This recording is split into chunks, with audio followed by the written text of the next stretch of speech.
ఇప్పుడు మా జనరేషన్కి మా ముందు కనిపించేది ఏంటి అని అంటే బీజేపీ అంటే మతం, కాంగ్రెస్ అంటే కులం.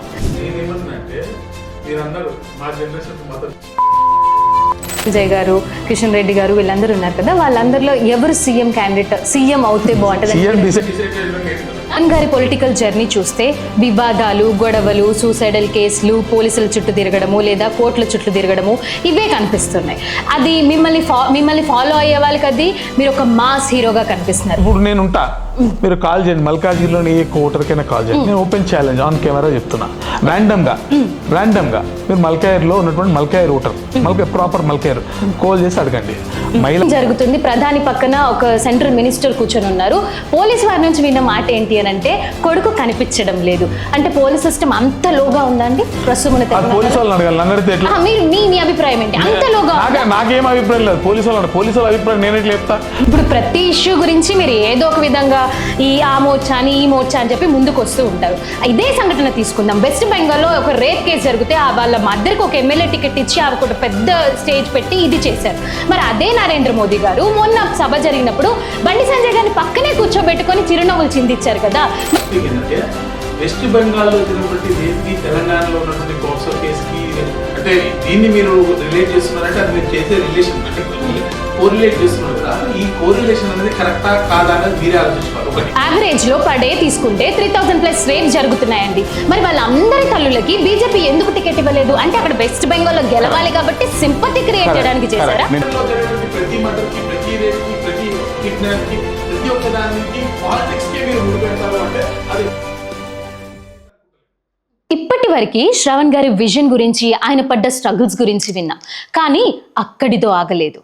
ఆయన గురించి తెలుసుకోవాల్సింది ఇంకా ఉంది. Let's talk with him. Triple talaq అని చెప్పేసి, బేటీ బచావ్ అని చెప్పి ప్రతి స్టేట్లో మీ నినాదాలు వింటూనే ఉన్నాం. కానీ తెలంగాణకు వచ్చేసరికి ఇప్పుడు పరిస్థితి మాట్లాడుకుందాం. తెలంగాణలో మాత్రమే బేటా బచావ్ నినాదాలు నడుస్తాయా అంటే ఒక యూనియన్ మినిస్టర్ అయ్యుండి ఆయన బేటా బచావ్కి మీ అందరూ సపోర్ట్ చేస్తున్నారా? ఇంతమంది కార్యకర్తలు ఉన్నారు, ఇంతమంది ఎమ్మెల్యేలు ఉన్నారు, ఇంతమంది ఎంపీలు ఉన్నారు, ఏ ఒక్కరికి ఆ విషయం గురించి మాట్లాడడానికి బయటికి రావట్లేదా? రాష్ట్ర అధ్యక్షుడు మాట్లాడు, భారతీయ జనతా పార్టీ రాష్ట్ర అధ్యక్షుడు ఎన్ రామచంద్రరావు గారు మాట్లాడారు, రాకేష్ రెడ్డి గారు మాట్లాడారు, అనేక మంది సీనియర్ లీడర్లు మాట్లాడారు. అయితే దీంట్లో మాట్లాడడానికి మ్యాటర్స్ ఆఫ్ డ్యూటీస్ ఎవరికి కూడా పూర్తి స్థాయి విషయాలు చాలా ఒకటి మాత్రం చాలా క్లియర్గా అర్థమవుతుందండి.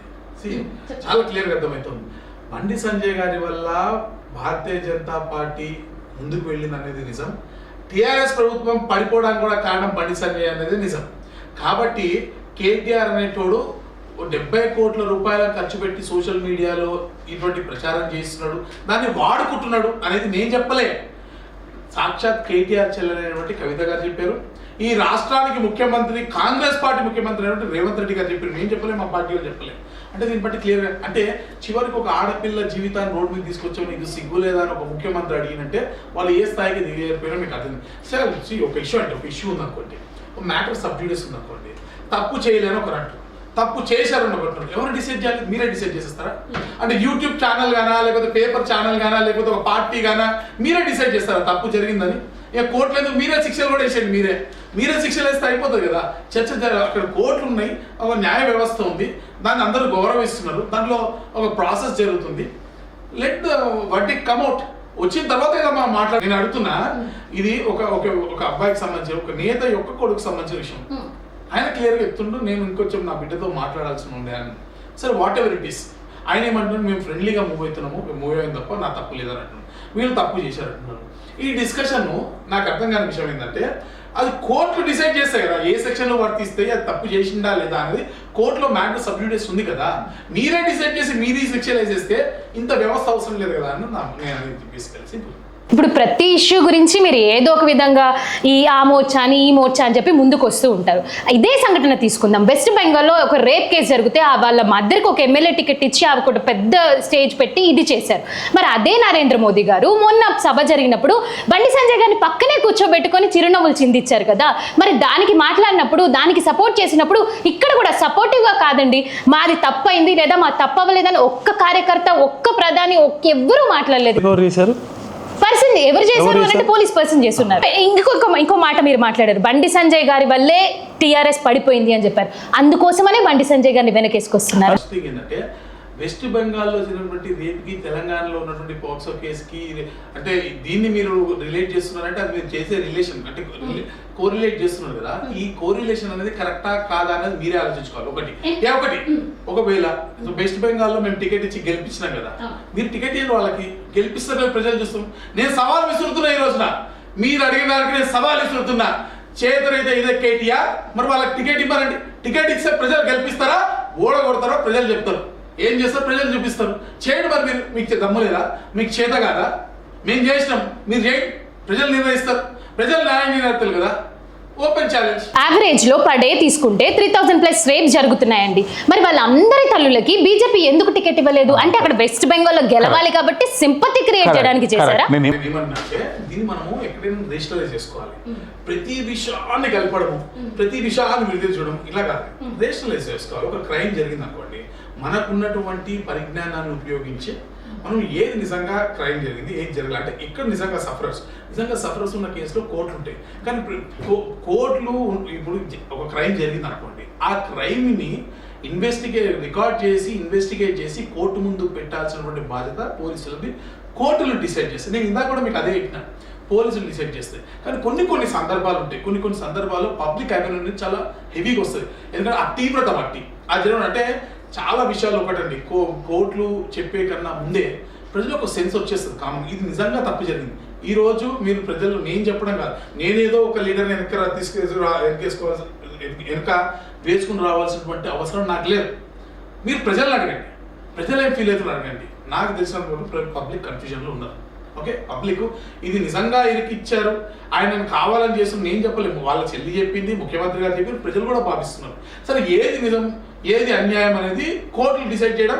ఏది చేసినా కోర్టు ఏది డిసైడ్ చేసినా దానికి కట్టుబడి ఉంటాం, న్యాయవ్యవస్థ కట్టుబడి ఉంటాం అని కూడా నేను చెప్తున్నాను. కానీ దేశంలో జరిగినటువంటి ప్రతి మర్డర్కి, ప్రతి రేప్కి, ప్రతి కిడ్నాప్కి, ప్రతి ఒక్క దానికి పాలిటిక్స్కే మీరు ముడిపెడతారు అంటే అది రేషనలైజ్డ్ ఫీలింగ్ అని నేనైతే అనుకుంటలేను. ఇప్పుడు మీరు మాట్లాడారు కదండి, కోర్టులు అంటే executive system, judiciary system decide చేస్తుంది అని చెప్పి. ఒక మీటింగ్ జరుగుతుంది, ప్రధాని పక్కన ఒక సెంట్రల్ మినిస్టర్ కూర్చొని ఉన్నారు.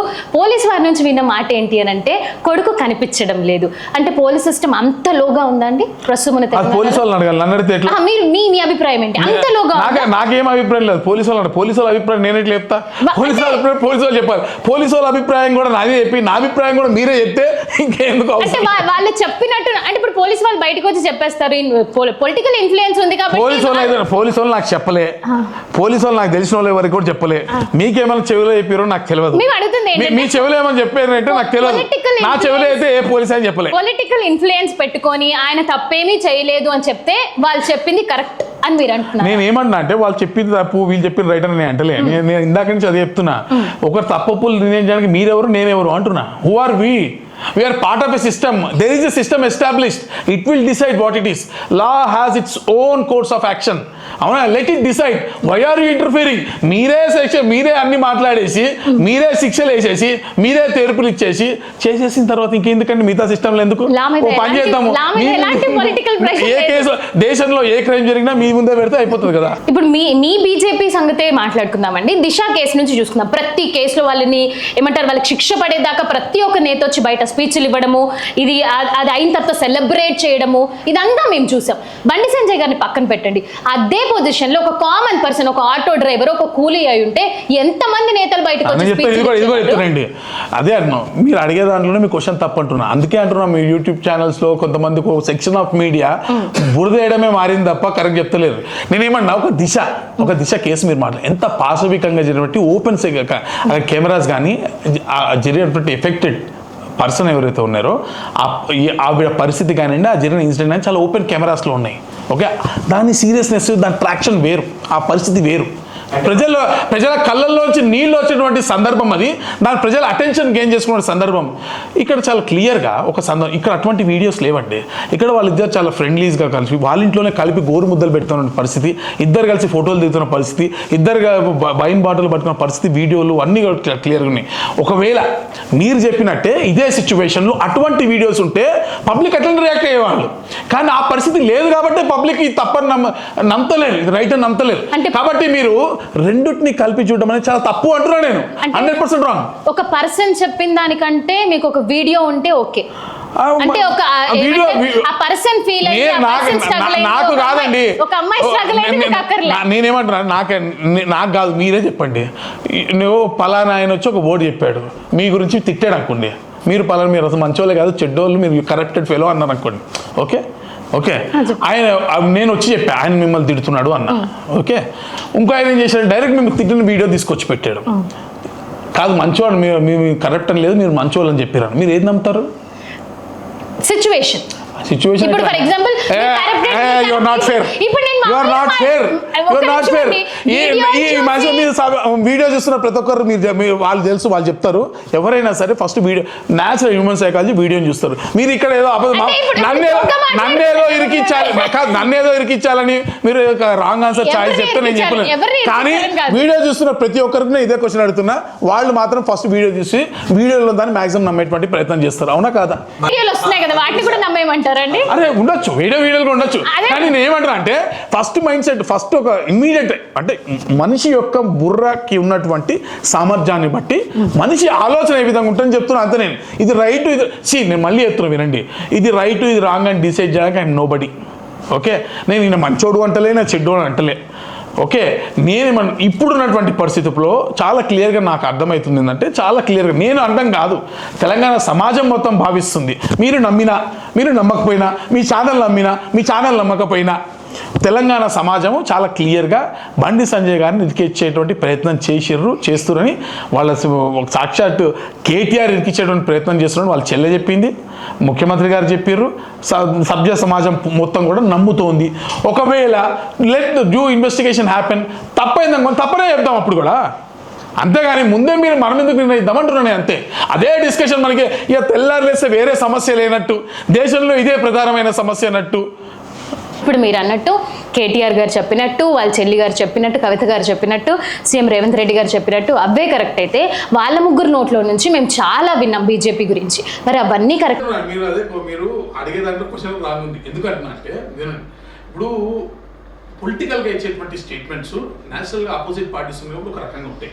ఎవరైనా సరే ప్రతిపక్షంగా ఉన్నప్పుడు వాళ్ళు అవతల పార్టీని ఇరికించాలి, వాళ్ళ పార్టీకి లాభం చెందాలని ఆలోచిస్తారు, కానీ ఇది అట్లా కాదు. This is not a political issue. మీరు పొలిటికల్ ఇష్యూ చేస్తున్నదండి, కానీ ఇది పొలిటికల్ ఇష్యూ కాదు. ఇది సభ్య సమాజము ఆలోచించాల్సిన విషయం, ఒక ఆడపిల్లకి సంబంధించిన విషయం, ఒక రెండు కుటుంబాలకు సంబంధించిన వ్యవహారం, అవునా కదా? దీన్ని పొలిటిసైజ్ ఎందుకు చేయాలి మనం? దీంట్లో కూడా రాజకీయాన్ని తీసుకొచ్చి దానికి రాజకీయాన్ని మిక్స్ చేయడం కరెక్ట్ కాదు అంటున్నా నేను 100%. ఈ క్వశ్చన్స్ అన్ని ఎందుకు రేజ్ అవుతున్నాయంటే అండి, ఇంతకు ముందు సిచ్యువేషన్స్ జరిగినప్పుడు ఇవి కూడా పొలిటికల్ ఇష్యూస్ కాదు, కానీ పొలిటికల్ పీపుల్ ఇన్వాల్వ్ అయ్యారు కాబట్టి ఇప్పుడు ఎందుకు అవ్వట్లేదు అన్న క్వశ్చన్స్ మాత్రమే రేజ్ అవుతుంది. ఇప్పుడు మిమ్మల్ని జడ్జ్ చేయమని కూడా అడగట్లేదు, మీరు ఎందుకు మాట్లాడట్లేదు అని అడుగుతున్నారు. నన్ను ఎవరు అడగలేదు, నన్ను ఎవరు అడగలే, నన్ను అడిగాక నేను చాలా క్లియర్ చెప్తున్నా, ఐఎమ్ క్లియర్, ఈ రోజు కూడా చెప్తున్నా. బండి సంజయ్ గారు నా నాయకుడు, నా ఫేవరెట్ లీడర్, ఓకే. అందరు ఈ రాష్ట్రంలో ఉన్నటువంటి ప్రతి నాయకుడు నా ఫేవరెట్ లీడరే. నా నాయకుడిని ఎవరేమన్నా నేను వచ్చాను, కిషన్ రెడ్డి గారు కానివ్వండి, రాజేంద్ర గారు కానివ్వండి, బండి సంజయ్ గారు కానివ్వండి, నా నాయకుడిని ఎవరేమన్నా కూడా నేను బాధపడతాను. నేను తిట్టుకుంటే కావచ్చు, నాకు ఒకవేళ నాకేమైనా వాళ్ళు పోస్ట్ చేయలేదో, నాకేదో అన్యాయం చేసినప్పుడు నేను తిట్టుకుంటా నా మనసులో తిట్టుకుంటా, ఇట్లా అనుకుంటానేమో, అది వేరే విషయం. కానీ నా ముందు ఇంకో వ్యక్తి వచ్చి నా పార్టీ నాయకులు తిరిగితే నేను మాత్రం వ్యతిరేకిస్తాను ఖచ్చితంగా. ఈరోజు మీరు అడిగితే నేను ఆన్సర్ ఇస్తున్నా, ఎప్పటికీ కూడా ఇదే విధంగా ఉంటాం ఖచ్చితంగా, 100%, there is no doubt.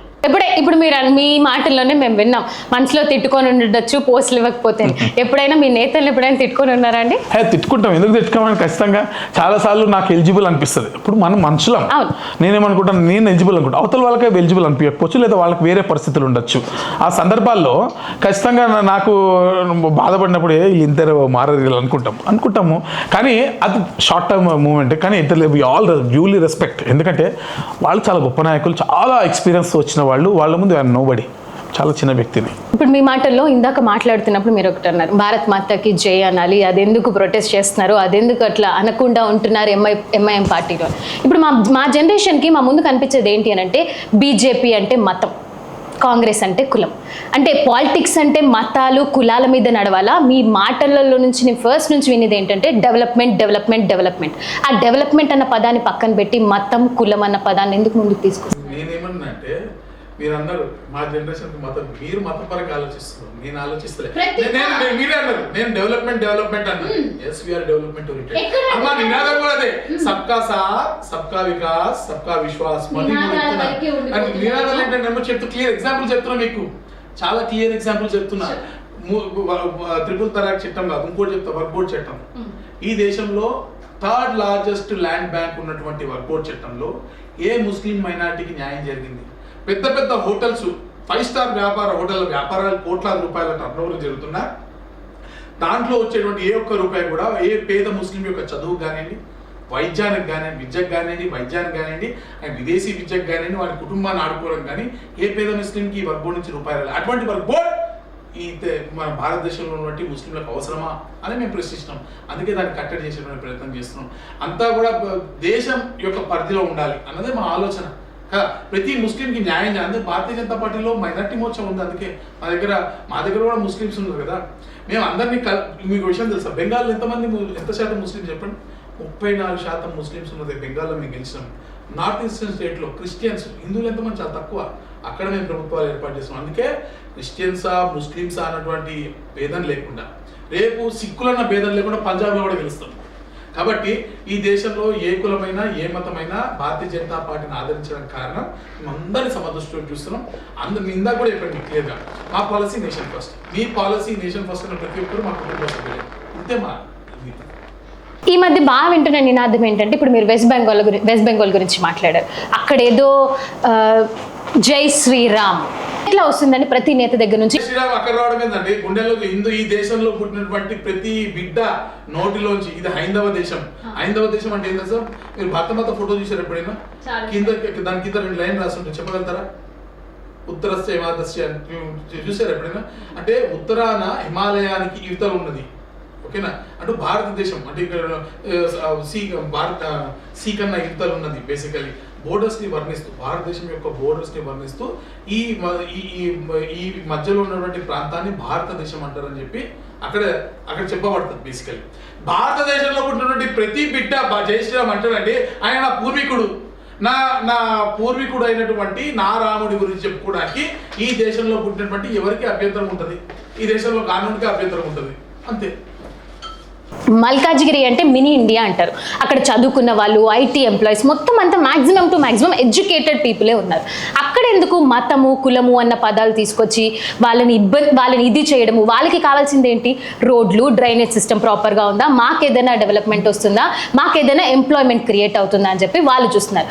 వాళ్ళ కోసం మీ 5 ఏళ్ల పరిధి, ఇప్పుడు మీరు ఏదైతే 5 ఏళ్ల పరిధి ఉందో, ఈ 5 ఏళ్ల పరిధిలో మీరు చేసిన మేజర్ చేంజెస్ ఏంటండి? ఏదైనా చెప్పగలరు? సర్టన్లీ మల్కాజ్గిరిలో సంబంధించి మేము డెవలప్మెంట్ యాక్టివిటీస్ ఇందాక అన్నట్టుగానే we always spoke about development. మల్కాజ్గిరిలో దాదాపు ప్రతి గల్లీలో, మా డివిజన్లో ప్రతి ఎక్కడైనా వచ్చి చూడండి, ఆల్మోస్ట్ అంటే ఎక్కడైనా ప్రజలు వాలంటీర్గా మాకు వద్దు అన్న ప్లేస్ దగ్గర, ఇక్కడ బాగుంది మళ్ళీ ఇక్కడ రోడ్ వేస్తే గుద్దుకుంటారు బండ్లు స్పీడ్కి వెళ్ళి అని చెప్పినట్టు చిన్న సందులు లాంటివి తప్ప ఆల్మోస్ట్ ప్రతి దగ్గర రోడ్ వేయడం జరిగింది. సాధ్యమైన అన్ని చోట్ల డ్రైనేజ్ మన దృష్టికి వచ్చినటువంటి ప్రతి కంప్లైంట్ని సాల్వ్ చేసినటువంటి డ్రైనేజ్ లైన్లు ఇవ్వడం జరిగింది. అదేవిధంగా మనకు సంబంధించి రైల్వే కనెక్టివిటీకి, రైల్వే స్టేషన్ అభివృద్ధికి సంబంధించి సెంట్రల్ గవర్నమెంట్ నుంచి అమృత్ భారత్ స్కీమ్లో మల్కాయ స్టేషన్ని పెట్టడానికి 30 కోట్లు కానివ్వండి. అదేవిధంగా ఎంపీ ఈటల రాజేందర్ గారు వచ్చిన తర్వాత వాజ్పేయి నగర్ ఆరోపి కానీ, బలరాం నగర్లో వర్క్స్ కానివ్వండి. అదేవిధంగా ఆర్కే నగర్ బ్రిడ్జ్ కింద జరుగుతున్నటువంటి వాటర్ లాగింగ్ పాయింట్స్, అంటే ఇంతకుముందు పటేల్ నగర్, సర్దార్ పటేల్ నగర్ అని ఒక ప్రాంతం ఉంటుండే మల్కాయలో కొన్ని ఏరియాస్, వర్షం పడ్డప్పుడు, విపరీతమైనటువంటి వర్షం పడ్డప్పుడు పూర్తిగా ఇళ్లలోకి నీళ్ళు వచ్చి జనజీవనం అతలాకుతలమైనటువంటి పరిస్థితి. ఒకసారి కేటీఆర్ గారు కూడా వచ్చినటువంటి సందర్భం నుంచి ఈరోజు 20 సెంటీమీటర్స్ రెయిన్ పడ్డా కూడా ప్రజలకు అంత ఇబ్బంది కలిగేటువంటి పరిస్థితి. రీసెంట్గా పడ్డటువంటి 20 సెంటీమీటర్స్ రెయిన్లో కూడా ఇబ్బంది కలిగినటువంటి స్థాయికి మనం అక్కడ మొత్తము దాదాపు ఆనంద్ బాగ్ సినీ పోలీస్ నుంచి మొదలు పెట్టుకుంటే సర్దార్ పటేల్ నగర్ వరకు కూడా పూర్తిగా నాలా కన్స్ట్రక్షన్, దాదాపు 2 కిలోమీటర్ల పొడవు వరకు అండర్ గ్రౌండ్ నాలా కన్స్ట్రక్షన్ చేయడం జరిగింది. అదేవిధంగా గ్రేటింగ్స్, వర్షం నీళ్ళు పోవడానికి గ్రేటింగ్స్, అదేవిధంగా పక్క డివిజన్లో ఎక్కడైతే నేరోగా ఉందో అక్కడ కూడా క్లియర్ చేసి వాటర్ ఫ్రీగా ఫ్లో అయ్యేటువంటి పరిస్థితి కల్పించడం. అదేవిధంగా శ్మశానాల అభివృద్ధి కానివ్వండి, పార్కులు, అనేకమైనటువంటి పార్కులు, ఓపెన్ ప్రభుత్వ భూములు కబ్జాకు అన్యాక్రాంతం కాకుండా, అది శివాజీ పార్క్ కానివ్వండి, శివాజీ స్టాచ్యూ పెట్టి అక్కడ ఒక ప్రభుత్వ భూమిని కబ్జా చేయడానికి ప్రయత్నిస్తుంటే చక్కగా పిల్లల పార్క్ కట్టించి అక్కడ శివాజీ స్టాచ్యూ పెడితే ఆ 100 మంది పిల్లలు అక్కడ కేరింతలు కొట్టుకుంటూ ఆడుతుంటే మా గుండె నిండిపోయింది. పటాకులు పేల్చి ఓపెన్ చేసిన రోజున పిల్లలందరూ ఈ మెయిన్ రోడ్ పైన ఇంకో దగ్గర పెడితే పిల్లలు సైకిల్ మీద వచ్చి అన్న ఇక్కడ నేను క్రికెట్ ఆడుకుంటున్నా జేసీబీ అంటారు. పిల్లల దగ్గర డైరెక్ట్ ఇంటరాక్ట్ అవుతారు. నా దగ్గర నా డివిజన్లో పసిపిల్లలు కూడా నా దగ్గరకు వస్తుంది కాబట్టి లైవ్లో చూడొచ్చు. వచ్చే నాకు చిన్న ప్రాబ్లం లేదు, మా జేసీబీ అడ్డం ఉంది క్రికెట్ ఆడడానికి తీయించేస్తాను. ఆ విధంగా పార్కుల అభివృద్ధి కానివ్వండి, ప్లే గ్రౌండ్స్ అభివృద్ధి కానివ్వండి, ప్రభుత్వ స్థలాల పరిరక్షణ కానివ్వండి, రైల్వే అభివృద్ధి కానివ్వండి, బోర్వెల్స్ వాటర్ లేని దగ్గర అనేకమైనటువంటి బోర్వెల్స్ చేయడం. అసలు బోర్వెల్ వేసే కల్చర్ మల్కాజ్గిరిలో చాలా రోజులు నేను స్టార్ట్ చేసిన తర్వాతనే మిగతా డివిజన్స్లో కూడా జరిగినాయి. అనేక డివిజన్స్లో అదే సఫిల్గూడ పార్క్ సంబంధించి ఆ పిల్లల పార్క్ కానీ, జిమ్ ఎక్విప్మెంట్ కానివ్వండి, లేకపోతే ఆ ఫౌంటైన్ కానివ్వండి, వెనక సీనియర్ కోసం బ్రిడ్జ్ కానివ్వండి, బేబీ పాట్ వినాయకుడు నిమజ్జనం చేస్తాం మా దగ్గర ఫేమస్ దాని బతుకమ్మ.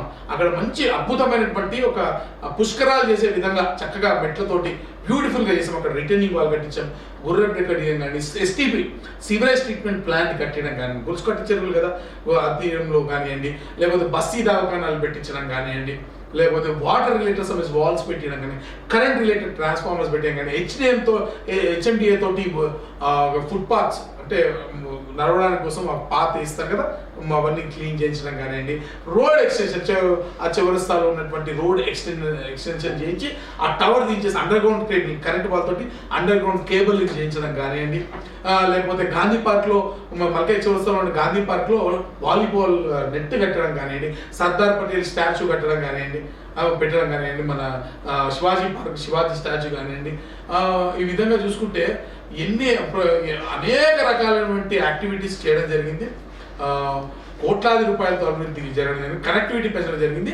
నేనైతే హామీ ఇచ్చాను మల్కాజ్గిరి రైల్వే చక్రబంధనంలోంచి ఇచ్చే ఆ దిశ నేను I'm first person Malkajgiri railway చక్రబంధనంలో ఉంది అని వాడినటువంటి నాకు తెలిసి మొదటి నేత నేనే. మీరు వీడియోలు తీసుకొని చూస్తే పాత వర్డ్ అంటే నేను చెప్పడం కాదు, ఆ బ్యాక్ డేటెడ్ వీడియోస్ తీసుకుని దాంట్లో నేనే వాడాను. ఆ చక్రబంధం నుంచి బయటకు వచ్చే విధంగా అనేక ఎంపీ ఈటల రాజేందర్ గారు గెలిచిన తర్వాత ఫస్ట్ నేను తీసుకెళ్ళి సార్ మీ మీద పనిచేయాలి సార్ అని చెప్తే ఇమీడియట్గా ఆయన అందరూ ఆఫీసర్లు తీసుకొచ్చి తిప్పడం కానివ్వండి, మీటింగ్లు పెట్టడం కానివ్వండి. ఈ విధంగా అనేక కార్యక్రమాల్లో మనము సాధించు. నా దగ్గర మల్కాజ్గిరి కాకుండా మరి పక్క ఉన్నటువంటి అనేక చోట్ల కూడా రోడ్లు కానీ డీజిల్ నేను జేఎస్ రంజన్ని కలిసి స్పెషల్ ఆఫీసర్ నేను రిప్రజెంటేషన్ డీసిల్టింగ్ ఇచ్చాను. కేవలం మల్కాయర్ కోసం వీలే మల్కాయర్లో ఉన్నటువంటి అన్నాలతో పాటు పూర్తిగా నగరంలో అన్ని చోట్ల డీసిల్టింగ్ జరగాలి, వర్షం పడితే ఎక్కడ ఇబ్బంది కావద్దు అనేటువంటి ఉద్దేశంతో హార్టికల్చర్ రిలేటెడ్ ఇష్యూస్ కానీ అది నా యొక్క డివిజనే కాకుండా మల్కాజ్గిరిలో ఉన్నటువంటి వేరే వార్డులే కాకుండా సిటీలో ఉన్నటువంటి అనేక చోట్ల. ఫర్ ఎగ్జాంపుల్ మా దగ్గర ఏఓసి సెంటర్ ఉంటుంది మిలిటరీ ఏరియా, నా డివిజన్ కాదు, అక్కడి నుంచి సమీర్గూడ నుంచి ఏఓసి పోతుంది, మా ప్రజలందరూ అక్కడి నుంచే పోతారు కదా. నేను చాలా మంది ఒక ఆయన నాకు ఇప్పుడు ఫేస్బుక్లో పెట్టిన అంతే, నాకు ఎవరు చెప్పలే, ఇందాక మీరు అడిగారు కదా చెప్తేనే చేస్తారు అది చేయను. ఫేస్బుక్లో పెట్టిందని చూసుకొని నేను కంటోన్మెంట్ అప్పుడు ఉన్నటువంటి బోర్డు వైస్ ప్రెసిడెంట్ రామకృష్ణ గారిని పట్టుకొని ఇక్కడ రోడ్ వేయించడం జరిగింది. అదేవిధంగా మిర్జాల్ కూడా అవతల సికింద్రాబాద్కి వస్తుంది, అది యాక్చువల్లీ కంటోన్మెంట్ సికింద్రాబాద్ అసెంబ్లీకి వస్తుంది బేసికలీ. ఆ ప్రాంతంలో రైల్వే వర్క్షాప్ పోతారు, నేను చదువుకున్న స్కూల్ కూడా అక్కడే ఉంటుంది యాక్చువల్ రైల్వేస్. కాబట్టి అక్కడి నుంచి మళ్ళీ మా మొత్తం రైల్వే ఎంప్లాయీస్ మల్కాజ్గిరిలో వాళ్ళు పోతుంటే ఇబ్బంది అవుతుంది అని చెప్పి ఆ రోడ్డు పట్టుకొని మా నీలరాజ్ గారు ఎస్సీగా ఉన్నప్పుడు పట్టుకొని అక్కడ 4 లీటర్ ప్యాడే ఉంటుంది, మీరు అఫిషియల్ ఆర్టీఏలు వేసినా కూడా పెట్టి అక్కడ కూడా శాంక్షన్ చేసి రోడ్ వేయించడం జరిగింది. నా ప్రాంతాలనే కాదు, ఇవి వేరే వార్డులు వేరే అసెంబ్లీలు కూడా అక్కడ కూడా కొట్లాడి. కవాడిగూడలో చిన్నారి మౌనిక చనిపోతే వర్షంలో కొట్టుకుపోతే పోయి కొట్లాడిన నేనండి. అమ్మాయికి న్యాయం జరగాలి, కంపల్సేషన్ ఇవ్వాలని చెప్పి కొట్లాడింది నేను. బేసికల్లీ అగ్ని ప్రమాదాలు అయినప్పుడు హైడ్రా అదలాకుతలను చేస్తున్నప్పుడు అనేక చోట్ల నగరంలో అంతేందుకు మీకు హైడ్రా బిల్డింగ్ సల్కం చెరువు పైన కార్పొరేటర్లను తీసుకుపోయి కంప్లైంట్ ఇచ్చింది నేనే. సల్కం చెరువు చేసి మీరు అంత పేద ప్రజల దగ్గరకు వస్తున్నప్పుడు మరి 50% ఆకుపోయినటువంటి సల్కం చెరువుని ఎందుకు మీరు రికవర్ చేయాలని చెప్పి ఆ రోజు కంప్లైంట్ ఇచ్చింది నేను. పేద ప్రజల జోలికి వస్తున్నారు కదా మీరు.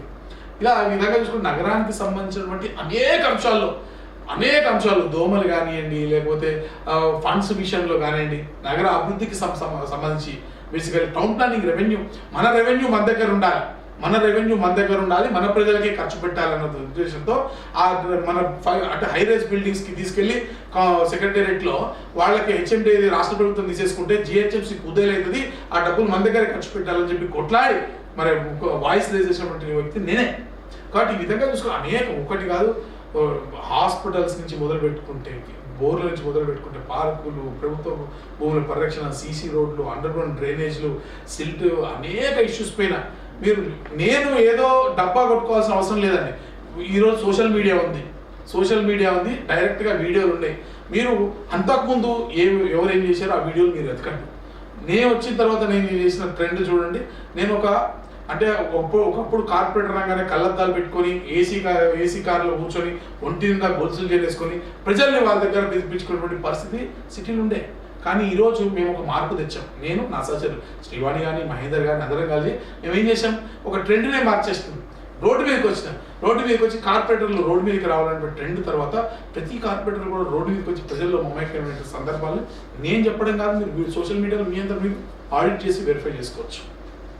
ఈ విధంగా ఒక వ్యవస్థలో మార్పు కోసం పోరాటం చేసి ఆ నగరం యొక్క అభివృద్ధి కోసం పూర్తి స్థాయిలో ముందుకెళ్ళిన పరిస్థితి.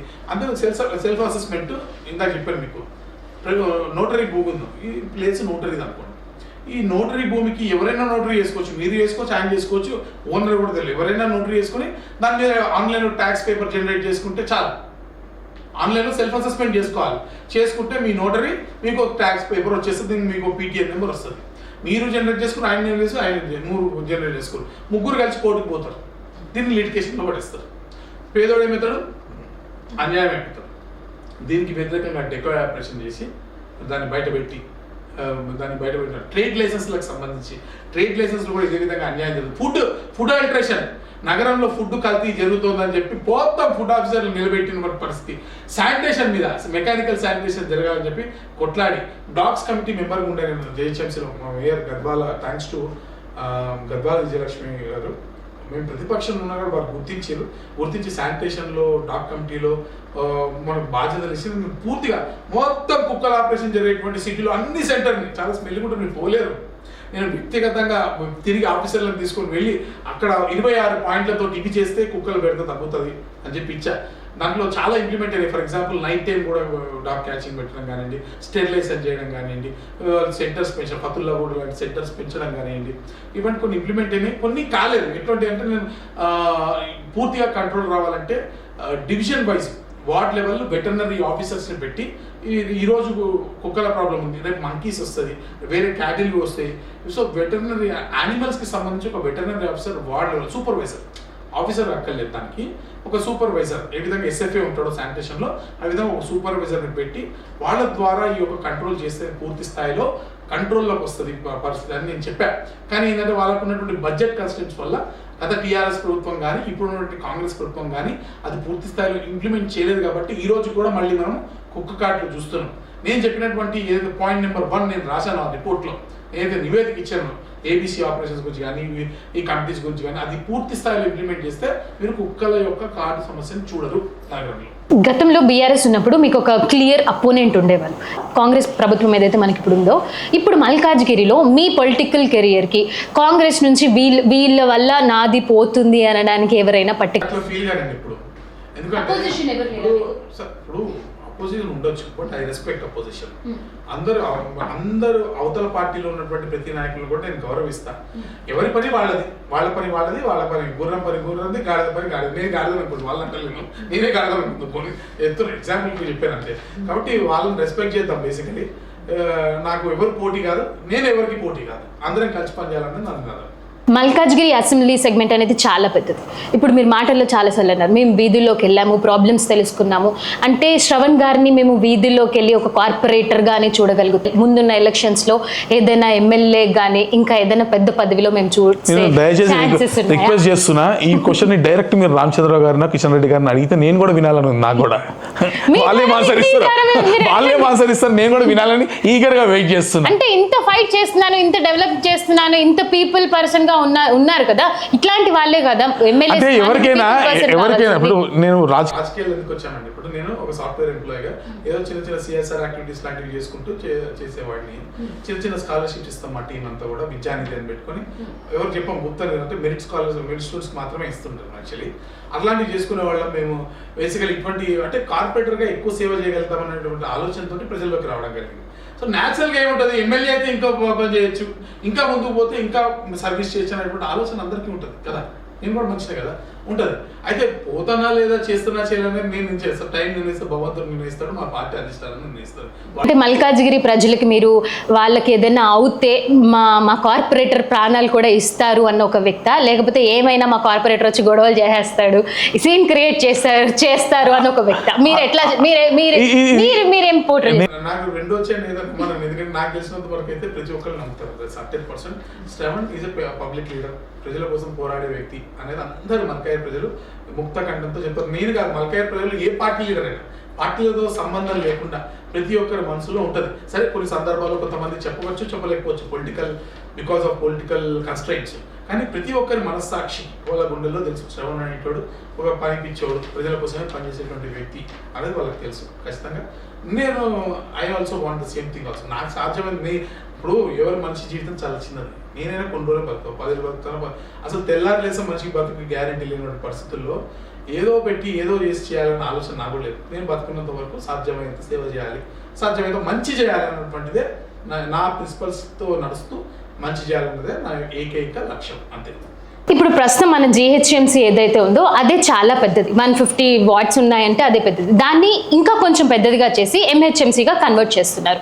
దాని గురించి మీ వాక్యాలు కొన్ని మేము వినడం జరిగింది. అదేంటి అని అంటే, అట్లా చేసినప్పుడు ఏవైతే మల్కాజ్గిరి ఏరియాలో కార్నర్ ఏరియాస్ ఏవైతే ఉన్నాయో అవి స్ప్రెడ్ అయిపోతాయి, మాకు వచ్చే నిధులు కూడా స్ప్రెడ్ అయిపోతాయి. ఎక్కడి నిధులు అక్కడ వాడి అక్కడ డెవలప్మెంట్ చేస్తే బాగుండిద్ది. ఎందుకు ఇదంతా జరుగుతుంది, పర్టికులర్ డివిజన్కి ఏదైతే వార్డ్ అమౌంట్ వస్తుందో అది స్ప్రెడ్ అయిపోతుంది, కాబట్టి ఇది కరెక్ట్ కాదు అన్నట్టు మీ స్టేట్మెంట్స్ మాకు రావడం జరిగింది. ఇదే పరంగా మేము సెంట్రల్లో చూసుకుంటే అక్కడ గ్రేటర్ సిటీస్ని చేయాలి, ఇంకా డెవలప్మెంట్ జరగాలి అని చెప్పేసి సెంట్రల్ నుంచి చాలా వాక్యాలు వచ్చాయి. మరి మీరు చెప్తుంది కరెక్టా? ఎక్కడ ఫండ్స్ అక్కడే యూజ్ చేసుకోవాలా, లేదా సెంట్రల్ చెప్తున్నట్టు గ్రేటర్గా కన్వర్ట్ చేసుకుంటూ ప్రతిదీ డెవలప్మెంట్ చేసుకుంటూ వెళ్ళాలా? మరి దీని గురించి మీ కౌన్సిల్స్ జరుగుతూ ఉంటాయి కదా, అక్కడ మీరు ఎలా మీ కౌన్సిల్స్, మీకు జిహెచ్ఎంసీ కౌన్సిల్స్ జరుగుతాయి కదా, దీని గురించి మీరు అక్కడ ఏం మాట్లాడారు, మిమ్మల్ని మీరు ఎలా సమర్థించుకున్నారు? మంచి క్వశ్చన్ అడిగారు, నేను క్లియర్గా చెప్తాను ఆన్సర్. జిహెచ్ఎంసీ పరిధిలో 150 డివిజన్లు ఉంటే 650 స్క్వేర్ కిలోమీటర్లు గతంలో. దీన్ని ఏం చేసిండ్రు, 300 వార్డులకు పెంచుతూ 2000 స్క్వేర్ కిలోమీటర్ల పరిధి, అంటే ఔటర్ రింగ్ రోడ్ దాదాపు ఉన్నటువంటి ప్రాంతం అంతా కూడా కలుపుకొని 2000 స్క్వేర్ కిలోమీటర్లు తీసుకొచ్చి 300 డివిజన్లుగా మార్చి 3 కార్పొరేషన్లుగా మార్చారు. ఓకే సార్, పెద్దగా చేయడంలో మనకు అభ్యంతరం లేదు, ఓకే.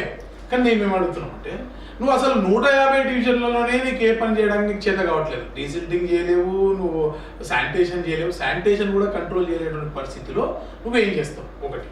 2, నువ్వు కేంద్రంలో మహిళా బిల్లు తీసుకొచ్చేటప్పుడు ఏమన్నావు, అక్కడేమో 2026 సెన్సస్ బేస్ చేసుకొని 2026 సెన్సస్ బేస్ చేసుకొని నువ్వు మహిళా బిల్లుని తీసుకురావాలి, అప్పుడు డీలిమిటేషన్స్ చేయాలని అన్నావు. కానీ ఇక్కడ వచ్చి ఏం మాట్లాడుతున్నావు, ఈరోజు 2011 సెన్సస్ బేస్ చేసుకొని ఈరోజు 300 వార్డులను చేసి దాని ద్వారా ఎలక్షన్స్ పోతా అని నువ్వు అంటున్నావు. కరెక్ట్ కాదు కదా? 300 డివిజన్స్ ద్వారా పోతా అన్నావు, ఇది కరెక్ట్ కాదు కదా? 2, ఇంకోటి, గ్రేటర్ హైదరాబాద్ నుంచి నువ్వు వేరే కార్పొరేషన్లో మార్చినప్పుడు ఫస్ట్ థింగ్ ఏంటంటే, ఎమోషనల్గా మమ్మల్ని భాగ్యనగరానికి మాకు ఉన్నటువంటి కనెక్టివిటీ అంటే పేగు బంధాన్ని నువ్వు తెంపేస్తున్నావు, కట్ చేస్తున్నావు. కట్ చేయడమే కాకుండా మీరు హైదరాబాద్కి సంబంధం లేదు, భాగ్యనగరానికి మీకు సంబంధం లేదు అని చెప్పడమే కాకుండా, అసలు ఇటు గ్రేటర్ హైదరాబాద్ అంటూ కేవలం మల్కాయర్ municipal corporation, Cyberabad municipal corporation అంటూ, అంటే మేము గ్రేటర్ కదా, గ్రేటర్ మల్కాజ్గిరి కార్పొరేషన్ ఎందుకు కాదు, గ్రేటర్ సైబరాబాద్ కార్పొరేషన్ ఎందుకు కాదు, వాటికి కూడా గ్రేటర్కి వచ్చేటువంటి నిధులు ఏవైతే కేంద్ర ప్రభుత్వం నుంచి వచ్చేటువంటి నిధులు కానివ్వండి, ట్యాక్స్ కలెక్షన్స్ కానివ్వండి, అవన్నీ కూడా అదే సమాన స్థాయిలో ఎందుకు రాదు? ఈరోజు మల్కాజ్గిరిలో ఉన్నటువంటి డబ్బులు ఏవైతే ఉన్నాయి, ప్రజలు కట్టే ట్యాక్స్ జిహెచ్ఎంసీ అకౌంట్లో పడుతున్నాయి. మరి జిహెచ్ఎంసీలో ఉన్నటువంటి ఉమ్మడి ఆస్తులు ఏవైతే ఉన్నాయో మన కార్పొరేషన్ల మధ్య, ఫర్ ఎగ్జాంపుల్ సికింద్రాబాద్ జోనల్ కార్యాలయం ఉంది, ఆ సికింద్రాబాద్ జోనల్ కార్యాలయం మల్కాజ్గిరి కార్పొరేషన్కి రావాల్సిన బిల్డింగ్ మీరు ఇంకా పూర్తి స్థాయిలో కేటాయిస్తలేరు. మరి అక్కడ సికింద్రాబాద్ కార్యాలయం మల్కాజ్గిరికి కేటాయించాల్సిన అవసరం ఉంది కదా, ఆస్తుల విభజన జరగాల్సిన అవసరం ఉంది కదా. అదేవిధంగా అనేటువంటి కల్చరల్ బిల్డింగ్స్, సొసైటీ బిల్డింగ్స్ ఉన్నాయి, పార్క్స్ ఉన్నాయి, అనేటువంటి క్యాపిటల్ ఇన్ఫ్రాస్ట్రక్చర్, అంటే ప్రభుత్వము జిహెచ్ఎంసీ ఇన్వెస్ట్ చేసినటువంటి, గతంలో ఇన్వెస్ట్ చేసిన డబ్బులు, ఇన్వెస్ట్ చేసినటువంటి స్థలాలు కానీ బిల్డింగ్స్ కానీ ఇవి పూర్తి స్థాయిలో మల్కాజ్గిరి కార్పొరేషన్స్కి కేటాయించడం జరగలేదు. అదేవిధంగా మేము కట్టినటువంటి డబ్బులు మాకు ఇవ్వలే. అప్పుల్లో మమ్మల్ని భాగస్వామ్యం చేస్తున్నారు. ఏవైతే డబ్బులు మేము కట్టిన ట్యాక్స్ నుంచి అప్పులు కడతామని చెప్పి మమ్మల్ని తీసేసుకుంటున్నారు కదా. కానీ మరి గతంలో మరి వచ్చినటువంటి రావాల్సినటువంటి డబ్బుల్లో మా పాట ఎంత 10,000 కోట్ల రూపాయలు బకాయి జిహెచ్ఎంసీ రాష్ట్ర ప్రభుత్వం నుంచి ఉంది. మరి దాని నుంచి మాకు ఎంత ఇస్తారు? ఎగ్జాక్ట్లీ కౌన్సిల్ సమావేశంలో కూడా నేను ఇదే చెప్పడం జరిగింది. నేను అడిగినటువంటి మొదటి క్వశ్చన్, ఆ రోజుకి ఇంకా డీలిమిటేషన్ జరగలే. ఈ రోజు మీరు సింగిల్ బడ్జెట్ పెడుతున్నారు, రేపు మీకు 3 కార్పొరేషన్గా విభజించేటువంటి ఆలోచన ఉన్నప్పుడు ఈ సింగిల్ బడ్జెట్ ని ఏ బేసిస్ మీద 12,000 కోట్ల రూపాయలు దాదాపుగా మీరు బడ్జెట్ పెట్టారు కదా. ఇవి 3 కార్పొరేషన్ కి ఏ బేసిస్ మీద, పాపులేషన్ బేసిస్ మీద, ఏరియా బేసిస్ పైన, ఇన్కమ్ బేసిస్ పైన, ఏ బేసిస్ మీద పంచుతారు? ఆస్తుల విభజన ఏ విధంగా జరుగుతుంది? ఏ విధంగా అభివృద్ధి ప్రణాళిక ఉంది మీ దగ్గర? చాలా చోట్ల గ్రేటర్ హైదరాబాద్ అనేది ఎస్టాబ్లిష్డ్ గత 40 సంవత్సరాలుగా, అనేక లేఅవుట్లలో ఉన్నటువంటి డిస్ప్యూట్స్, గవర్నమెంట్ ల్యాండ్స్, పార్కులు కానివ్వండి, కమ్యూనిటీ హాల్స్ కానివ్వండి, రోడ్స్ కానివ్వండి, ఎస్టాబ్లిష్ అయినటువంటి ప్రాంతాలు. మీకు మల్కాజ్గిరిలో మీరు కీసర, రాంపల్లి, దమ్మాయిగూడ, తుర్జాలగూడ లాంటి ప్రాంతాలను కలిపారు. ఇవన్నీ కొత్త లేఅవుట్లు. ఇక్కడ రోడ్లు కూడా లేనటువంటి పరిస్థితి. అనేక చోట్ల పంచాయతీ లేఅవుట్లు, చిన్న చిన్న రోడ్లు ఉన్నటువంటి పరిస్థితి. జిహెచ్ఎంసీ స్టాండర్డ్స్ కి కంప్లై చేయనటువంటి పరిస్థితి. మరి వీటి అప్లిమెంట్ కి మనం స్పెషల్ ప్యాకేజ్ ఇస్తారా? ఇటువంటి అనేక క్వశ్చన్లను మనము ఆ రోజు కౌన్సిల్లో అడగడం జరిగింది. ప్రభుత్వం దగ్గర ఎటువంటి ఆన్సర్ లేదు. చాలా క్లియర్ గా అర్థమైపోతుంది ప్రభుత్వం చేసినటువంటి ఈ విభజన శాస్త్రీయంగా లేదు, అశాస్త్రీయమైనటువంటి విభజన. కేవలము ఎంఐఎం కాంగ్రెస్ కలిసి పంచుకోవడం కోసం, ఒక కార్పొరేషన్ నీకు ఇచ్చేస్తా, 2 కార్పొరేషన్ నాకు ఇచ్చేయి అన్న చందాన ఎలక్షన్ లో లబ్ధి చేకూర్చడం కోసం మాత్రమే ఈ డీలిమిటేషన్ చేసినట్టుగా ఉంది తప్ప శాస్త్రీయంగా ప్రజలకు న్యాయం చేసినట్టుగా, సిటిజన్స్ కి వాళ్ళ యొక్క సేవలు ఈజీగా అందే విధంగా చేసేందుకు ఈ యొక్క విభజన జరిగినట్టుగా మాత్రం ఎక్కడ లేదు. చివరిగా ఒక క్వశ్చన్ అండి, మీ శ్రవణ్ గారి పొలిటికల్ జర్నీ చూస్తే వివాదాలు, గొడవలు, సూసైడల్ కేసులు, పోలీసుల చుట్టూ తిరగడము లేదా కోర్టుల చుట్టూ తిరగడము ఇవే కనిపిస్తున్నాయి. అది మిమ్మల్ని ఫాలో అయ్యే వాళ్ళకి అది మీరు ఒక మాస్ హీరోగా కనిపిస్తున్నారు. కానీ ఒక సామాన్య ప్రజలకు అది ఎట్లా అనిపిస్తుంది అంటే, మళ్ళీ ఈయన వస్తే మాకు ప్రశాంతత ఉండదు, ప్రశాంతత పక్కన పెడితే మళ్ళీ గొడవలు, మళ్ళీ ఇవేనా? లేదు, పీపుల్ వర్షన్ నేను మాట్లాడుతున్నాను. ఇప్పుడు నేను ఉంటా, మీరు కాల్ చేయండి, మల్కాజ్గిరిలోని ఏ ఓటర్కైనా కాల్ చేయండి. నేను ఓపెన్ ఛాలెంజ్ ఆన్ కెమెరా చెప్తున్నా. ర్యాండమ్గా మీరు మల్కాయర్లో ఉన్నటువంటి మల్కాయర్ ఓటర్, ప్రాపర్ మల్కాయర్ కాల్ చేసి అడగండి. మహిళ కానీ, ముసలి వాళ్ళు కానీ, చిన్న పిల్లలు కానివ్వండి, ఎవరికైనా ఫోన్ చేయండి. నేనున్నాను చెప్పకండి, నేను ఇక్కడ ఉన్నాను చెప్పకండి, ర్యాండమ్గా అడగండి, చూద్దాం. నేనేమన్నంటే మల్కాజ్గిరిలో ప్రతి ఇంటికి శ్రవణ్ మా ఇంటి మనిషి, మా బిడ్డ, మా తమ్ముడు, మా కొడుకు, మా ఇంటి మనిషి, ఇదే చెప్తారు మీకు. ఎందుకంటే మ్యాక్సిమం సరే ఒకరిద్దరు ఎవరైనా ఉంటే, వేరే పార్టీ ఉంటే, ఒకవేళ చెప్పలేని అప్లికేషన్స్ ఉంటే వేరే పార్టీ వాళ్ళు అయి ఉంటే చెప్తారేమో తప్ప, లేకపోతే నేను ఎవరైనా ప్రభుత్వ భూమిని కబ్జా చేస్తుంటే ఆపుంటేనో, లేకపోతే ఎవరైనా ఎక్కడైనా డబ్బులు నొక్కేయాలని ఆలోచిస్తే ఆపుతేనో, ఎక్కడైనా అరాచకం చేస్తుంటే ఆపుంటేనో, అటువంటి వాళ్ళు ఏమన్నా మీకు చెప్తే తప్ప ఒక సామాన్య కుటుంబంకి వస్తే శ్రవణ్ వారి ఇంటి బిడ్డనే చెప్తారు. అలాంటి మీరేం చెప్పాలనుకుంటున్నారు? ఇప్పుడు నేనేం చెప్పగలను, వాళ్ళకి ఆల్రెడీ తెలుసు. నేనేం చెప్పగలను, చాలా క్లియర్ చెప్తున్నా. They feel that I'm part of their family. Shravan మా ఇంటి బిడ్డ అని వాళ్ళు అనుకుంటున్నారు. వాళ్ళు మా తమ్ముడు, మా ఇంటి బిడ్డ, మా మనిషి అని అనుకుంటున్నారు. నేను స్పెషల్గా చెప్పాల్సిన అవసరం లేదు. వేరే ఫ్యామిలీ, నా మల్కాజ్గిరి ప్రజల కోసమే నా పోరాటం. చాలా క్లియర్గా అందరు తెలుసు. అది నెక్స్ట్ మనకి జిహెచ్ఎంసీ ఎలక్షన్స్ ఉన్నాయి. శ్రవణ్ గారిని మళ్ళా బీజేపీలోనే చూస్తామా, లేకపోతే ఏదైనా మార్పులు చేర్పులై వేరే పార్టీ? నేను చచ్చిపోయినప్పుడు ఓకే, నా మీద ఒక తెల్ల బట్ట కప్తారు కమ్మా, దాని మీద బాధ కమలపూ జెండా ఒకటి ఉంటుంది. ఓకే, దాన్నే చెప్తారు. ఇది ఈరోజు కాదు, వేరే పార్టీలు కూడా చెప్పారు. గతంలో ఇట్లనే ఒక డెకాయ్ ఆపరేషన్ చేశారు మినరల్ హోటల్లో. మా వాళ్ళు 2-3 వెళ్ళిపోయారు కదా. అక్కడ మా వాళ్ళు పిలిచి హోటల్లో కూర్చొని మాట్లాడితే, ఖచ్చితంగా మీరు రండి, 4 కోట్లు ఇస్తాం, 5 కోట్లు, పేపర్లో కూడా వచ్చింది, 4 కోట్లు 5 కోట్లు ఇస్తామని చెప్పి V6 ఛానల్ శ్రవణ్ ఇంకో పెద్ద జర్నలిస్ట్, ఆయన అయితే కెమెరాలో పెట్టిండట, నాకు తర్వాత చెప్పిండాలి యాక్చువల్లీ. కానీ వాళ్ళు మేమేం చెప్పినాం తెలుసు, అక్కడ వాళ్ళు మీరే మా పార్టీ అనవసరంగా పోయారు, మీరే రిటర్న్ రండి అని చెప్పి మేము అనవసరంగా రాంగ్ పార్టీలో పోయారు, మీరు రిటర్న్ వచ్చేయండి అని చెప్పినాం. ఓకే, అటువంటి పరిస్థితి. వాళ్ళు కూడా ఇప్పుడు నేను వస్తా అన్నా కూడా ఇంకో సరదాగా మా వాళ్ళు కాంగ్రెస్ కార్పొరేటర్లు, మా అక్క వాళ్ళు ఉంటారు, ఇక్కడ వెళ్ళిపోయిన ఫ్రెండ్షిప్ ఉన్న వాళ్ళు ఉంటారు కదా, వాళ్ళ దగ్గర మాట్లాడుతుంటారు జనరల్గా. వస్తావా అంటే ఇప్పిస్తావు, నాకు ఎమ్మెల్సీ ఇప్పిస్తావు, మంత్రిపదవి ఇస్తావు, ఏమిస్తావు చెప్పు, మరి మాట్లాడదాం అంటాం సరదాగా జోక్లో. అంటే నీ బొంద నువ్వు రాదులే, మీరు వచ్చేటోళ్ళు కాదు అని ఇట్లనే అంటారు వాళ్ళు సరదాగా. అంటే బేసికలీ అయిపోయిందా ఇప్పుడు అది. ఇప్పుడు నేను ఒక్కడిని కాదు కదా, మాకు 3 తరాల నుంచి కూడా జనసంఘ్ ఆ ముందు నుంచి కూడా మేము అంటే సంఘంలో కానివ్వండి లేకపోతే Bharatiya Janata party or related ideology Janata party కానీ అట్లా ఉన్నవాళ్ళం కాబట్టి మేము పోలేం. అదే మా వీక్నెస్ కూడా. మా వీక్నెస్ ఎవరైనా అడిగితే ఇదే మా వీక్నెస్. కాబట్టి చాలామందికి ఏంటంటే వీడు కొట్టినా తిట్టినా కుక్కలా వాడు ఉంటాడు కాబట్టి వీడికి పోస్ట్ ఇచ్చినా ఇవ్వకపోయినా వీడిని ఏమన్నా ఏం చేసినా వీడు ఇక్కడే పడిచేస్తాడని మా వాళ్ళకి ధైర్యం. అంతే, ఏం చేస్తాం మరి. నెక్స్ట్ మనకి ఎలక్షన్స్ ఉన్నాయి. మల్కాజ్గిరి పీపుల్ కి మీరు ఏదైనా చెప్పాలి. నెక్స్ట్ మంత్ ఎలక్షన్స్ మీరు డిక్లేర్ చేస్తున్నారా? నెక్స్ట్ ఎలక్షన్స్ ఉన్నాయి. మీరు డిక్లేర్ చేస్తారా? రేవంత్ రెడ్డి గారు ఏదో చేయలే, ఎలక్షన్ కమిషన్ చేయలే. నెక్స్ట్ మనకి ఎలక్షన్స్ ఉన్నాయి.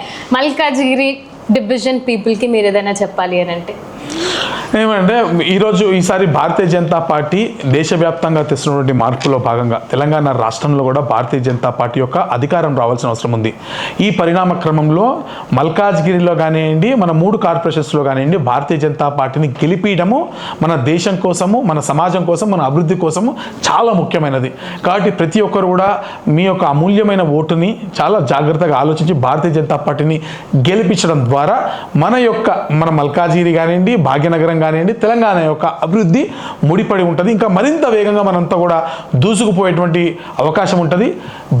మీరు ముందు నిలబెడితే, భారతీయ జనతా పార్టీ మమ్మల్ని ముందు నిలబెడితే అభివృద్ధి చేసి చూపించే బాధ్యత మీది. మీరు చూసిర్రు, మళ్ళా మొత్తం మల్కాజ్గిరి పూర్తిగా ఒక ఇంటిగ్రేటెడ్ డెవలప్మెంట్ని తీసుకొచ్చి ఈ దేశాన్ని, భాగ్యనగరాన్ని, మన తెలంగాణ రాష్ట్రాన్ని ముందుకు తీసుకెళ్లేటువంటి బాధ్యత మాది. ఇది హామీ. తెలంగాణలో మేము ఏదైనా బీజేపీ గవర్నమెంట్ చేసే 100% రానున్న ఎలక్షన్లో గెలిచేది భారతీయ జనతా పార్టీ. రాసి పెట్టుకోండి. ఈ రోజున ఇప్పుడు మనకి బండి సంజయ్ గారు, కిషన్ రెడ్డి గారు వీళ్ళందరూ ఉన్నారు కదా, వాళ్ళందరిలో ఎవరు సీఎం క్యాండిడేట్, సీఎం అవుతే బాగుంటుంది?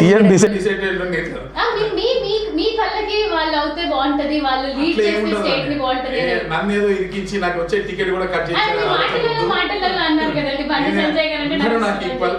అందరు ఈక్వల్. అందరు ఐ లైక్ బండి సంజయ్ గారు, ఐ లైక్ కిషన్ రెడ్డి గారు, ఐ లైక్ రామచంద్రరావు గారు. అప్పుడు మా ప్రతి నాయకుడు మాకు నచ్చుతుంది. నచ్చిన వాళ్ళు మైటేల్ రాజేందర్ గారు కానీ అంత మా నాయకుడు మాకు నచ్చకపోతే పక్కన వస్తారండి. మా నాయకుడు మాకే నచ్చుతారు కదా. ఎవరి పిల్లలు వాళ్ళకి ముద్దు. మేము కార్యకర్తకి బిడ్డ, నాయకుడు కార్యకర్త యొక్క బిడ్డ. నేను కార్యకర్త కాబట్టి తండ్రి స్థానంలో ఉంటా, నాయకుడు మా బిడ్డ స్థానంలో ఉంటాడు. కాబట్టి వాళ్ళు మాకు ముద్దుగానే ఉంటారు న్యాచురల్గా. బీజేపీ రావాలి అని చెప్పేసి ప్రజలకు ఉంది, కార్యకర్తలకు ఉంది. మీరు ఇంతకు ముందు నుంచి మీ నోట్ల నుంచి ఒకటే, మాకు బీజేపీ కావాలి, బీజేపీ రావాలి అని చెప్పేసి ఎవరైతే పార్టీ సభ్యులు ఉన్నారు, ఎమ్మెల్యేలు కానీ ఎంపీలు కానీ, వాళ్ళ ద్వారా బీజేపీ రావట్లేదు అనడానికి దానికి మీరేం రావట్లేదు ఒకసారి చెబితే అంటే ఇన్ని ఇయర్స్ నుంచి మేము చూస్తున్నాం కదా, కాంగ్రెస్ కూడా ఫామ్ అయింది. ఇన్ని ఇయర్స్ నుంచి బీజేపీ రావట్లేదు. లిస్ట్ ఇస్తే మన ఫలానా వారి వల్ల బీజేపీ రావట్లేదట అని మీరు ఫలానా వాళ్ళు అడిగారని చెప్పి నేను స్టేట్ ఆఫీస్ పోయి మళ్ళీ మీకు రిటర్న్ వచ్చి ఆన్సర్ ఇస్తా గ్యారెంటీగా. నేనైతే అట్లా అనుకుంటలేను. నేను ఈరోజు ఒక మాట, దేశంలో 2 సీట్లు గెలిచిన రోజున ఒక సీటు తెలంగాణ రాష్ట్రం నుంచి వచ్చింది. రోజు 8 సీట్లు, 8 ఎంపీలు, 8 మంది ఎమ్మెల్యేలు, 3 ఎమ్మెల్సీలు, వందలాది మంది సర్పంచ్లు, ఉప సర్పంచ్లు, కౌన్సిలర్లు, కార్పొరేటర్లు, ఓకే, ఒక కార్పొరేషన్ ఇన్నున్నటువంటి తెలంగాణ రాష్ట్రంలో భారతీయ జనతా పార్టీ అధికారంలో రాదు అనుకోవడం అనేది మూర్ఖత్వమే. ఇంకా ఫోకస్ చేయలేము. అమిత్ షా గారు నెక్స్ట్ ఇక్కడే ఫోకస్ చేయనున్నారు. ఫోకస్ చేసిన తర్వాత సీన్ మొత్తం ఇంకా మారిపోతుంది. ఖచ్చితంగా కొట్టుకొచ్చేస్తారు తెలంగాణ రాష్ట్రంలో. ఇది పూర్తి విశ్వాసంతో చెప్తున్నటువంటి మాట. సంవత్సరం అంటే కాశ్మీర్ సమస్య, ఆర్టికల్ 370. కాశ్మీర్లో జరుగుతున్న ఉగ్రవాదం బిగ్గర సమస్య కాదా మీ దేశంలో? కాదా? బెంగాల్లో జరుగుతున్నటువంటి అరాచకవాదం మీరే చెప్పారు ఇందాక. ఇంత ఘోరంగా ఇన్ఫిల్ట్రేషన్ కానివ్వండి, మర్డర్లు కానీ, మానవంగాలు కానివ్వండి, అంత క్యాటిల్ స్మగ్లింగ్ కానివ్వండి, డ్రగ్స్ స్మగ్లింగ్ కానివ్వండి, ఐఎస్ఐతో కలిసి ఉండిపోవడం కానీ, ఇవన్నీ పెద్ద సమస్య కాదు. సమస్య కదా, వినండి, అది పెద్ద సమస్య అనుకోండి. ఎన్నో సమస్య ఉంటుంది మన దగ్గర. డ్రగ్స్ స్మగ్లింగ్ ఫార్చునేట్లీ మన దగ్గర ఇంకా ఇంత అరాచకము, ఇంత దౌర్జన్యము, ఇంత మనుషులు చెప్పే కల్చర్, ఇక్కడ ఇన్ఫిల్ట్రేషన్ అనేది. ఎస్, టెర్రరిజం ఉంది. టెర్రరిజంలో స్లీపర్ సెల్స్ ఉన్నారు, దాని మీద కూడా ఫోకస్ చేస్తున్నారని. కానీ అక్కడ రాజకీయంగా ఆలోచించి మాట్లాడుతున్నాం కాబట్టి మీరు ప్రయారిటీ వైజ్ క్లియర్ చేసుకుంటూ వస్తున్నారు కదా. ప్రయారిటీ వైజ్ క్లియర్ చేసుకుంటారు. మహిళా బిల్ కూడా క్లియర్ అవుతుంది. నెక్స్ట్ యూనిఫామ్ సివిల్ కోడ్ కూడా క్లియర్ అవుతుంది. ఇవన్నీ పరిణామ క్రమంలో చేసుకుంటూ దేశంలో ఉన్నటువంటి ఒక్కొక్క సమస్యని క్లియర్ చేసుకుంటూ వస్తూ భారతదేశాన్ని విశ్వగురువుగా, అగ్రగామిగా నిలబెట్టేటువంటి పరిణామ క్రమంలో ఆయన ఒక్కొక్క స్టెప్ వేసుకుంటూ వస్తున్నారు. కాబట్టి ఖచ్చితంగా వాటిని నెక్స్ట్ ఇక్కడికే వస్తారు. మేజర్ ప్రాబ్లమ్ సాల్వ్ చేసుకుంటూ వచ్చారు కదా. టెర్రరిజం లాంటి ఇష్యూస్ని కానీ ఇవన్నీ చేసుకుంటూ వచ్చారు కదా. ఇక్కడ ఇది కూడా ఇప్పుడు ఇక్కడ తెలంగాణలో రావాల్సింది అధికారమే కదా, ఇవన్నీ ప్రజలు ఇచ్చేస్తారు ఆటోమేటిక్గా. ప్రజలు చూస్తున్నారు ఆటోమేటిక్గా. ప్రజలు ఈగర్గా ఉన్న తెలంగాణ రాష్ట్రంలో బీజేపీని అధికారంలో తీసుకోవడానికి తెలంగాణ ప్రజలు సిద్ధంగా ఉన్నారండి. There is no doubt about it. చేస్తారు. Okay, thank you.